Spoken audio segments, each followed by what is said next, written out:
சிஎம்மோட குட்டி ஸ்டோரிக்கு எதிர்வினையா எதிர்க்கட்சி தலைவர் அவர் ஒரு விஷயம் சொல்லியிருக்காரு. இதில் வந்து அ இவர் சொன்னது சரியா? அதுக்கு அவர் எதிர்வினை ஆட்டுனது சரியா? தவறா? அப்படிங்கிறது எல்லாருக்கும் தெரியும். ஆனா ஒண்ணு, இங்க விக்டிம் கார்ட் யார் ப்ளே பண்றா? அப்படின்னா, ஒரு விஷயம் நீங்க சொல்றீங்க. அதுக்கு பதில் ஒருத்தர் சொல்றாரு. நீங்க எந்த மாரியான அ கன்டென்ட் குடுக்குறீங்களோ, அதே கன்டென்ட்ட அவரும் குடுக்குறாரு. ஆனா விக்டிம் கார்ட் நீங்க எப்படி ப்ளே பண்ணிக்கிறீங்க? ஐயோ! ஐயோ! ஐயோன்னு. இப்ப நான் என்ன சொல்ல வரோம் அப்படின்னா, நீங்க ஒண்ணு பண்றீங்கன்னு முடிவு பண்ணிட்டீங்க. நீங்க என்ன பண்றீங்களோ, அதற்கான எதிர்வினை கண்டிப்பா அதே மாதிரி தான் இருக்கும். அப்ப அத எதிர்கொள்றதுக்கு நீங்க தயாரா இருக்கணும். சரிங்களா? 1. ஆனா, அவரு எதிர்கொள்றாரோ இல்லையோ, அவருக்கு அடிவருடிகள வச்சு நல்லா விக்டிம் கார்ட் ப்ளே பண்றாரு.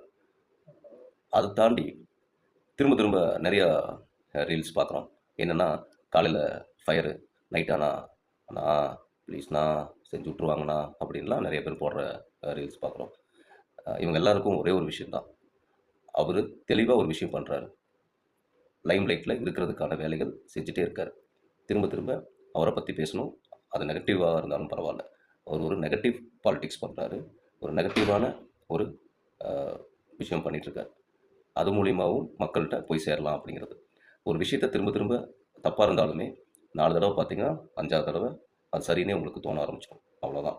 போக போக நீங்க என்னதான் அவரு அவரோ இல்ல அவரு அவங்க போடுற ஃபோட்டோஸ்னால நீங்க அவர தப்பாவே ப்ரொஜெக்ட் பண்ணாலுமே, இல்ல அது தப்புன்னு நீங்க சொன்னாலுமே, அத பத்தின கவலைகள்லாம் அவருக்கு கிடையாதுங்கிறது உங்களுக்கு நல்லாவே தெரியும். இருந்தாலும் நீங்க உடனே "அண்ணா இப்படி பண்ணிட்டீங்கண்ணா" அப்படின்லாம் சொல்ல வேண்டிய அவசியம் கிடையாது. அது தெரிஞ்சு தான் அவங்க பண்றாங்க. தெரியாம பண்ணல. நாங்க இப்படி தான். நீங்க என்ன டேஷ் வேணா பண்ணிக்கோங்க. அப்படின்னு ஒரு பிரபல பத்திரிகையாளர் சொன்னதை தான் நானும் சொல்றேன்.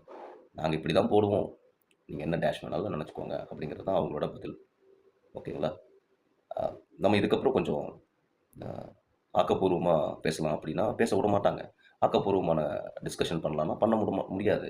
ஏன்னா, இவர் வாரம் வாரம் ஒரு கன்டென்ட் குடுப்பாரு. 2 நாளைக்கு ஒரு கன்டென்ட் குடுப்பாரு. இவர் அமைதியானாருன்னா, இவருக்கு கீழ இதுக்குன்னே ஒரு டீம் இருக்கு. அவங்க யாரோ ஒருத்தர் வந்து ஏதாவது ஒரு கரண்ட்ட பத்தியோ, இத பத்தியோ ஏதோ ஒரு வீடியோ போடுவாங்க. நம்ம திரும்ப திரும்ப இந்த அரசியல் தான் செய்ய வேண்டிய சூழ்நிலை தள்ளப்பட்டிருக்கோம். இவங்க செய்ற இந்த விஷயங்களுக்கு நம்ம பதில் சொல்ல வேண்டிய நிலைமைக்கு தள்ளப்பட்டிருக்கோம் அப்படிங்கிறது தான் இன்றைக்கு நம்மளுடைய தமிழ்நாட்டோட சூழ்நிலை.